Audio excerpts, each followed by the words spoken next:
Jarrett Culver. L'arrière. Tout à fait. On s'installe peinard.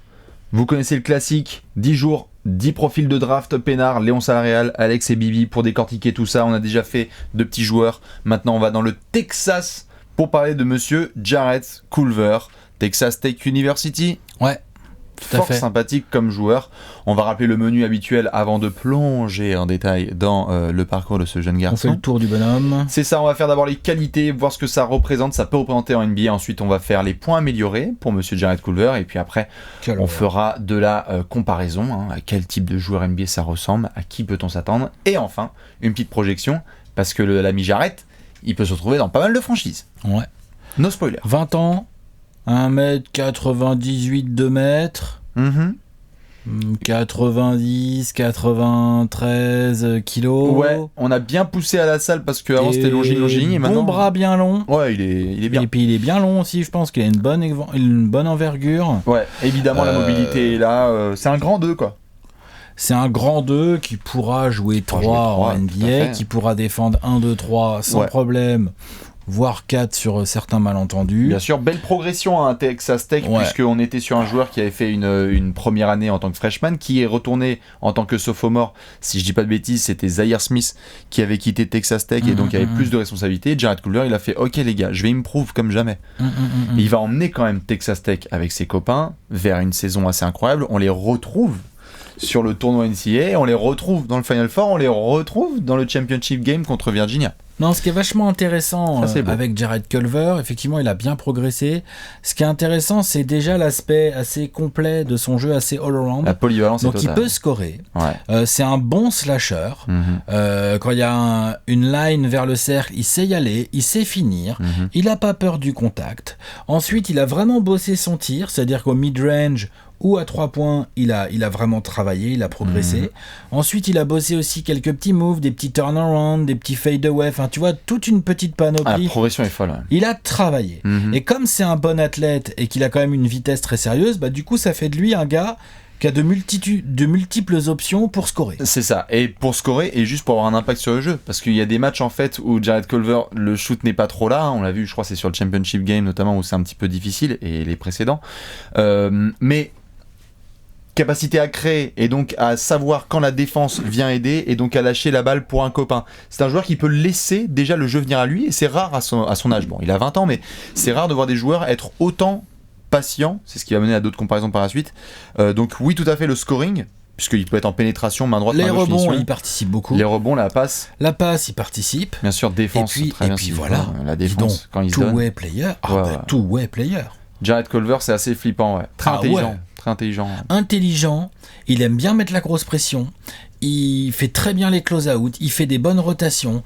Non, franchement, il peut piquer des ballons dans les mains, mais il peut aussi être sur les lignes de passe. Moi, franchement, de ce que j'en ai vu, j'aime bien ce qu'il représente déjà en défense. Oui. J'aime bien, genre, je le trouve, tu vois, on disait dans certaines des vidéos présentes, on disait oui, le manque de focus, le manque de concentration, c'est un truc que tu peux mettre à plein de jeunes. Ouais, lui, peut-être pas lui. Non, bien sûr. Lui, il a un côté assez déter. J'aime bien son attitude mentale il est calme, en défense. Il est smooth, hein. J'aime bien son attitude mentale en défense et associé à ses qualités athlétiques qui sont sérieuses.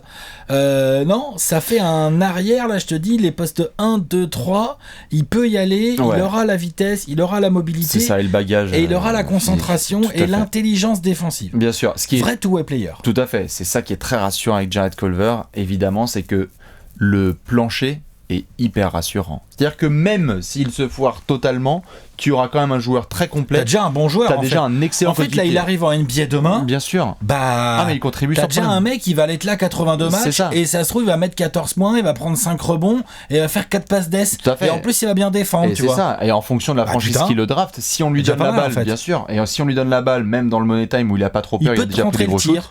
Il peut tenter le tir, créer pour les autres. Son plancher est vraiment hyper intéressant. C'est-à-dire que même des matchs où il n'y arrive pas, il y a eu quelques matchs vraiment où il laissait le jeu venir à lui et il se disait ok, je vais me coltiner un mec en défense, je vais boxer au rebond et je vais prendre des vraies missions défensives, quoi. Je suis d'accord. Et ça, c'est vraiment top puisque, comme tu l'as dit, souvent quand on arrive à la draft, on a des jeunes où ce sont plus du potentiel sur lesquels on va miser. Jarrett Culver, il y a un côté très très safe avec lui. Ouais, carrément. Tu sais qu'il va réussir, quoi. Après, reste à savoir quel est le plafond. À quel niveau il va réussir. C'est ça.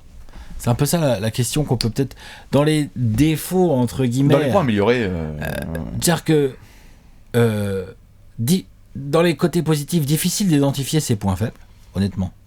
Les points faibles de Jarrett Culver. C'est difficile à identifier vraiment, genre dire vraiment il y a ça, tu vois. Non, bien sûr, le seul.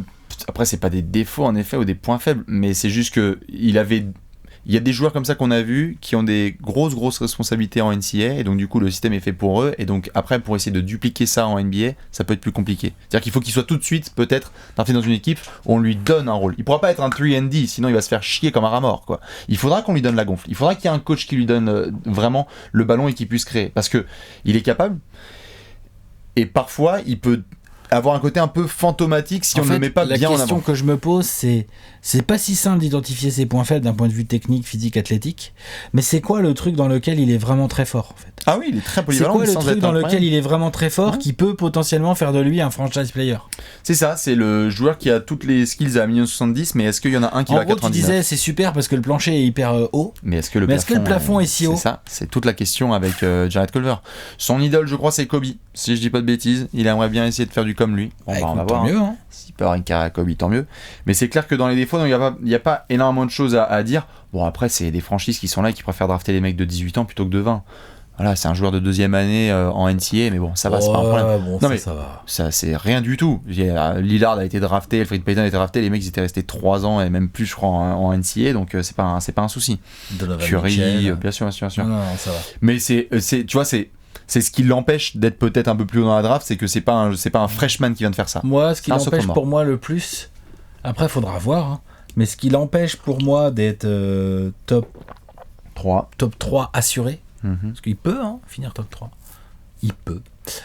Ce qui l'empêche pour moi d'être top 3 assuré, c'est le côté genre questionnement sur son vrai potentiel. Genre jusqu'où il peut vraiment aller ce mec-là. Oui, et puis il est, même s'il est très bon, il y a un côté moins sexy aussi. Quand on le voit là dans le haut de la draft, quand on n'arrête pas de parler des R.J. Barrett, Zion Williamson, Ja Morant et autres, Culver, il est très bon, c'est un basketteur pour les geeks, c'est-à-dire qu'il est très bon dans les petites choses des deux côtés du terrain. Et puis il est propre, il a les fondamentaux incroyables. Il est très propre, mais ça va pas être le mec qui va te faire lever de ton siège, et ça aussi, c'est à prendre en compte dans la sélection des ouais, mais regarde, Jason Tatum, il a bien été numéro 3, est-ce que c'est un mec qui fait lever de son siège, Jason Tatum? Ah bah c'est un mec qui fait lever des sièges, ouais, clairement.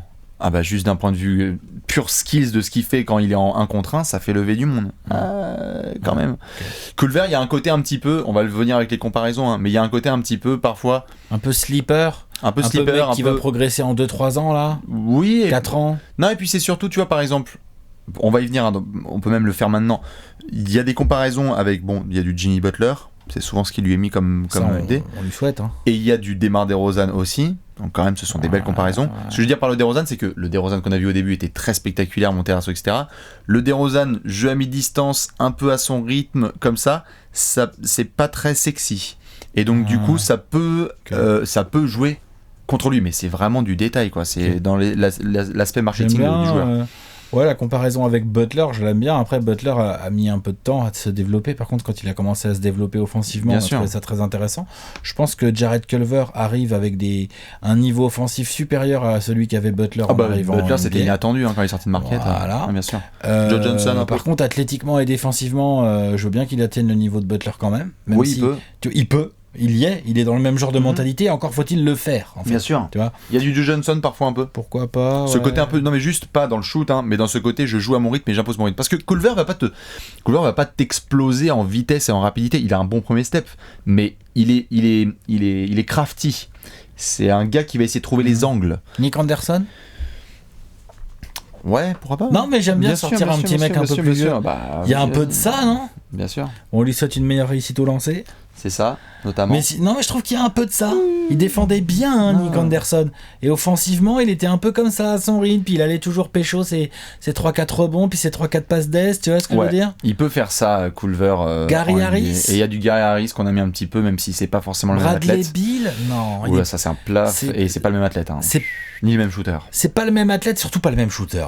Voilà, c'est pas le même shooter. Ouais. Mais c'est le même créateur capable de mettre des gens dans sa poche. Et puis en défense, on sous-estime souvent Bradley Beal, mais il est quand même pas dégueu. Ah ouais. Mais on le sous-estime souvent. Eh ben, je sais pas qui le fait. Si, plein de gens. Eh ben, putain. Bradley Beal, c'est un bêta. Mais oui, voilà, il y a ce côté c'est peut-être. ça, hein. Est-ce que Donovan Mitchell, j'ai pas envie de le comparer à Donovan Mitchell, c'est pas l'athlète, c'est pas du tout le même jeu. Il y a ce côté, est-ce que ça peut être un mal alpha entre guillemets avec Jarrett Culver, tu vois? Est-ce que c'est une superstar? On se pose la question. C'est ça, c'est ce qui fait que des gens ont des doutes sur le côté superstar, donc est-ce qu'ils vont l'avoir? Dans les comparaisons, là, tu disais donc. Butler. Moi j'aime bien Nick Anderson. Ok, moi j'aime bien mettre un peu DeRozan dans le jeu un petit peu lent et je t'enfonce et je trouve les bonnes positions pour avoir des lancers. C'est un peu le genre. Et du Gary Harris pour mélanger le tout. Maintenant on va se projeter. Parce qu'on l'a dit sur le podium, bon, toi tu l'as mentionné, il y avait une possibilité. Moi je pense que le podium ne bouge pas, point barre. Donc je le mets plutôt sur la place 4 à 7. Moi je pense que les 1 et 2 sont réglés. Je pense que... je sais pas s'il est si réglé que ça. Déjà, il peut y avoir un trade qui nous surprenne, déjà, pour commencer. Oui, pour commencer, il peut y avoir un trade qui nous surprenne. Deuxièmement, oui, normalement, on va le dire, ça devrait être pour RJ Barrett en poste en numéro 3 de draft au Knicks. Maintenant, je me méfie toujours de ce que vont donner les workouts. Jarrett Culver, il peut défoncer les workouts. Oui, mais il défoncera par RJ Barrett. Je demande à voir. Non, j'entends, mais à mon avis, il va être clairement sur les places 4 à 8. Ensuite, 8 Ah ouais, non, pas moi, pas si bas. Pour moi, il est plus haut. Non, mais pour moi, je te le dis, c'est entre 4 il passe pas les Cavs. Les Cavs ne laisseront pas passer Jarrett Culver. Tout dépend. Est-ce que les Cavs, par exemple, s'ils ont par exemple, je dis n'importe quoi, si les mecs ils ont le choix entre DeAndre Hunter et Jarrett Culver, je peux te dire que le choix il est là. Ah bon? Ah ouais? Oui, DeAndre Hunter, oui, bien aimé Jim Boylan, on fera quand on fera peut-être s'occuper de DeAndre Hunter, oui. Les Cavs peuvent passer Jarrett Culver. Les Lakers, on va voir avec leur situation, avec leur pick. En 4, est-ce que tu prends Jarrett Culver s'il y a un trade? Les Lakers, s'il y a un trade, il y a un trade. S'il n'y a pas de trade, je les vois bien prendre Jarrett Culver. Ils peuvent le prendre, tout à fait, puisqu'il contribuera tout de suite. Ouais, puis poste 2, finalement, c'est pas là qu'ils sont le plus. KCP est agent libre, je crois. Non, mais tu vois, poste 2, c'est vraiment pas là où ils sont le plus armés. Non, c'est clair. Donc j'aime bien. Ouais, ils peuvent. Ah ouais, pour moi, ça passe pas. Cleveland. Tu sais que les Cavs peuvent même te prendre du Reddish, hein. Enfin on en parlera, mais il y a des mecs comme ça sur les ailiers en fait. Plus besoin d'un 2 que d'un 3. Ouais, mais sur cette espèce de poste 2-3 où il y a une bataille entre DeAndre Hunter, Cam Reddish et Jarrett Culver, c'est le premier qui tombe qui va essayer qui va déterminer les autres. Qui va déterminer les autres. Mais je trouve que Cleveland a plus besoin d'un vrai 2 que d'un 3. Et pour moi, Culver est vraiment un 2. Et Cedi Osman, c'est un 3. Hein. Oui, si, mais en fait, au-delà du poste, je pense qu'il. Bon, pareil, est-ce qu'il faut le ballon entre ses mains Cedi Osman, il peut jouer 2. Bien sûr. Et est-ce qu'ils donneront la balle ils ont envie de pas mal donner la balle, notamment à du Colin Sexton. Est-ce qu'ils vont mettre un autre ball handler à côté de lui ou est-ce qu'ils voudront plutôt un joueur de complément? C'est pas non plus un ball handler. Ah, mais il a besoin. Un peu, oui, mais il va jouer en catch and shoot aussi, en 3 points, il peut. Hein. Bien sûr, il peut. Et puis il va défendre. Mais sa qualité première, elle est balle en main. Oui, mais il amène la défense, quoi. Ouais. Bien sûr.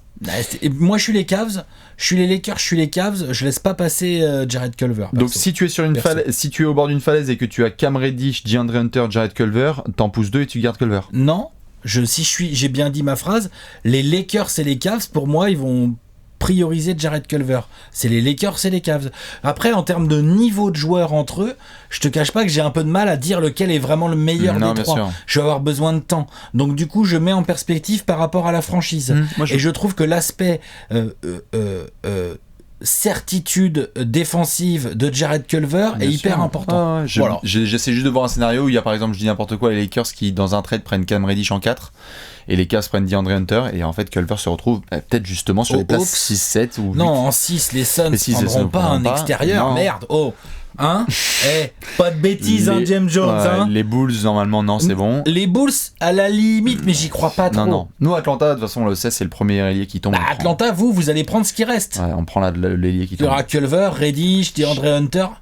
Non mais c'est bien, vous aurez, ça va, ça sera cool. Ah ouais, moi je suis chaud. Quoi que ce soit. Mais bon, pour Culver, voilà, on est vraiment comme tu l'as dit là sur 4-5 et si ça tombe, ce sera en 8 max. Ça passe plus les 8. Ça passe pas, non, ça passe jamais. On est d'accord. Non, c'est le premier allié qui tombe. Faut arrêter à un moment donné. Non, bien sûr, c'est 8. Ouais. Non, mais attends, faut arrêter mais je te jure, Alex, ouvre les scénars parce que je pense que 4 et 5, on va être très surpris. Vraiment, DeAndre Hunter, que ce soit avec les Cavs ou même avec les Lakers, en fonction. Après, le truc, c'est que les Lakers vont quand même, il est quand même assez possible qu'ils essayent un trade. Et ça peut chambouler la draft. Dans le trade, ça peut vachement changer la draft. Ça peut changer. Sauf que si le trade au hasard aux Pélicans, les Pélicans, putain, tu prends Jarrett Culver. Ou tu prends autre chose. Enfin, je dis juste, non.